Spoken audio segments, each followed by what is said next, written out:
नमस्कार जी। मैं doctor Manish Yadav, Raishree Ayurved spine clinic, Kanpur, Ashok Nagar, Uttar प्रदेश।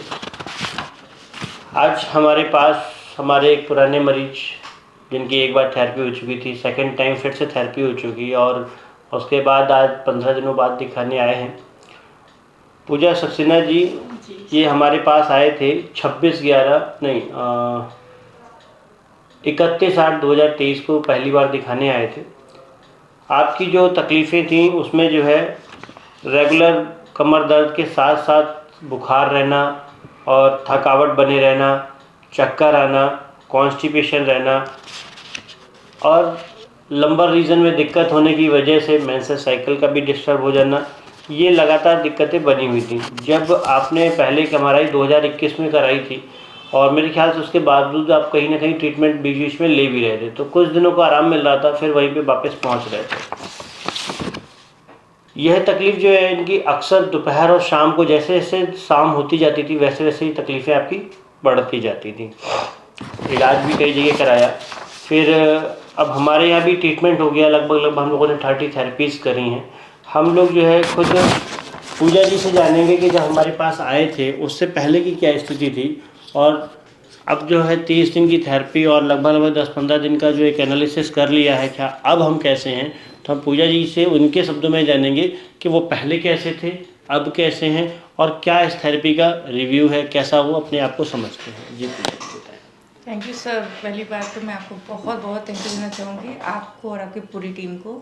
सब बहुत सपोर्टिव हैं और सबसे बड़ी बात होती है जब हम अपनी प्रॉब्लम को समझ लेते हैं और जानते हैं कि हमें कहाँ ट्रीटमेंट दिया जा रहा है और कैसा ट्रीटमेंट दिया जा रहा है, तो एक बिलीव डेवलप होता है कि हम सही हो जाएंगे। एंड मेरा बिलीव बिल्कुल सही गया और मैं कह सकती हूँ कि मैंने कम से कम 85% तक की रिकवरी ले ली है and it is really very positive thing. जो बहुत प्रॉब्लम थी वो बहुत माइल्ड सी रह गई हैं।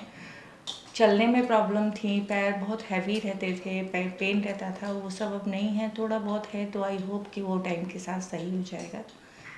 पहले कितनी देर खड़े हो पाते थे? 15 to 20 मिनट्स खड़े होने के बाद ही लगने लगता था कि पैरों में शेकिंग और पेन आ रहा है, जो कि नीचे एंकल तक दौड़ता था, पेनिट्रेटेड पेन एंड स्वेल हो जाती थी एंकल्स। काफ़ी दर्द रहता था और जो फीवरिश ज़्यादा टाइम लंबा, क्योंकि मेरा जॉब था तो 45 मिनट तो लगभग खड़ा होना ही था, तो ये फीवर होना शुरू हो जाता था। हम पूजा जी की जो है मेडिकली बात कर लेते हैं।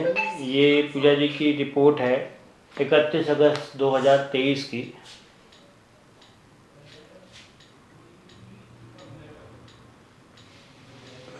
जिसमें हम देख पाएंगे L4 L5 जो है पार्सली डेसिकेटेड है और एनुलर टीयर इसमें बना हुआ है L4 L5 में, और बोथ नर्व्स राइट साइड और लेफ्ट साइड दोनों कंप्रोमाइज थी। और इसके अलावा L5S1 में भी डेसिकेशन होना स्टार्ट हो गया था। लेफ़्ट इसमें जो L5S1 था उसमें लेफ़्ट साइड में ज़्यादा दिक्कतें थी और देखा जाए तो L4 L5 L5S1 दोनों ही कंप्रेस थे। L4 L5 का डायमीटर था 7.5 mm, L5S1 का था 8.5 mm, जो कि हम लोगों ने लगभग 30 डेज की थेरेपी करी। जो मिनिमल माइल्ड चीज़ें थी वो लगभग मिनिमल में आई हैं और डेसिकेशन भी पहले से कम हुआ है। इसके अलावा L4 L5 और L5S1 दोनों जगह का जो मॉडरेट माइल्ड टाइप का जो डेसिकेशन था, वो जो एक साइड को निकल रहा था, बल्ज बन रहा था, वो बल्ज में कमी आई है।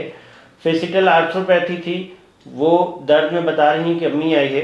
इसके अलावा L4 L5 जो 7.5 mm था वो बढ़ के 9.7 हुआ है और मेरे ख्याल से इस थेरेपी को लिए हुए अभी लगभग 15 दिन हो चुके हैं और मेरे ख्याल से जॉब भी पूरी तरीके से स्टार्ट कर दी है आपने।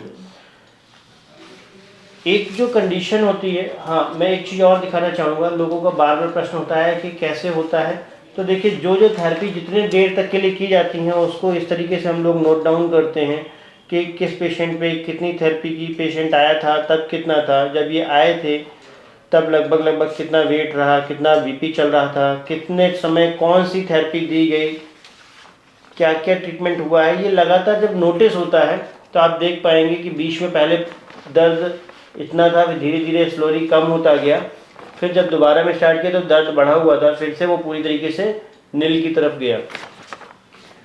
ये तो एक सिस्टम होता है कि व्यक्ति को ठीक करने के लिए एक प्रोटोकॉल बनाना पड़ता है कि वो व्यक्ति इस तरीके से हमारा ठीक हो रहा है।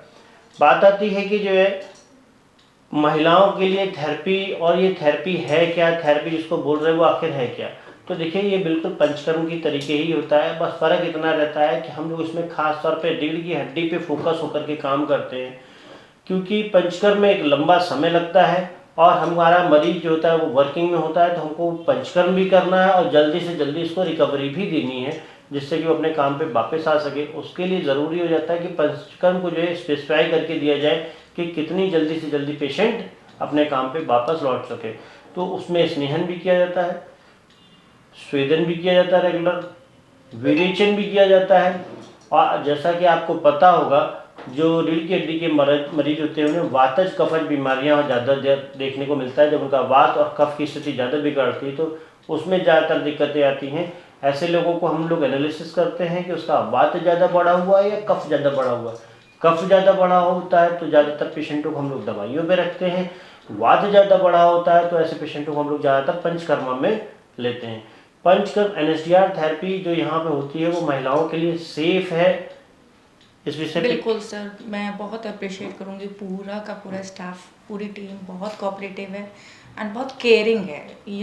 कोऑपरेशन तो मिल भी सकता है बट केयर, हार्टली केयर जो आप लोग प्रोवाइड करते हैं। बहुत सारे मरीज जो होते हैं उनकी क्वेश्चंस ये रहते हैं कि सर अब महिला की थेरेपी कौन करेगा, महिला करेगी पुरुष करेंगे। तो महिलाओं की थेरेपी महिला ही करती हैं।